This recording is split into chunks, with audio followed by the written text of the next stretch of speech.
Do you think that everyone, citizens and non-citizens, are entitled to due process? Well, first and foremost, let me be clear with you. When it comes to due process, that is a privilege reserved for American citizens. When people are in our country illegally, there is a semblance of due process, but not nearly at the level of a United States citizen, of an American. There are two different standards. You come to America, you are a guest in the United States. That privilege can be revoked. And a lot of these illegal aliens were not guests. They showed up at the southern border. Joe Biden abused our laws, ignored our laws, and let them in. And yet, so what are the American people supposed to say about that? Well, the Constitution, I mean, let me just read you. This is the Fifth Amendment. No person shall be held to answer for a capital or otherwise infamous crime unless a presentment or indictment of a grand jury, except in cases arising in the land or naval forces. And then it goes on to say, nor shall any person be subjected for the same offense to be twice put in jeopardy of life, limb, nor shall be compelled in any criminal case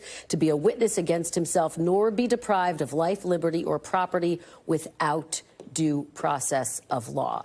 So the Constitution says any person, not citizen. And therein lies the debate and the root of my question. I mean, does any person just apply to citizens in your mind, or does it apply to citizens and non-citizens? The Secretary of State, Marco Rubio, says it applies to citizens and non-citizens. Well, let's be very clear. First and foremost, when the framers wrote our Constitution, they never envisioned that there would be an executive that would allow millions of people to come into the country illegally. They never fathomed that.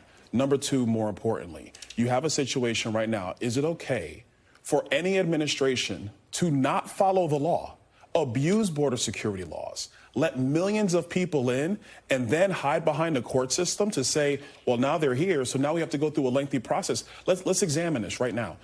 Right now, what we know is that when people came into the country illegally, almost 90% of them would not even go to the hearings.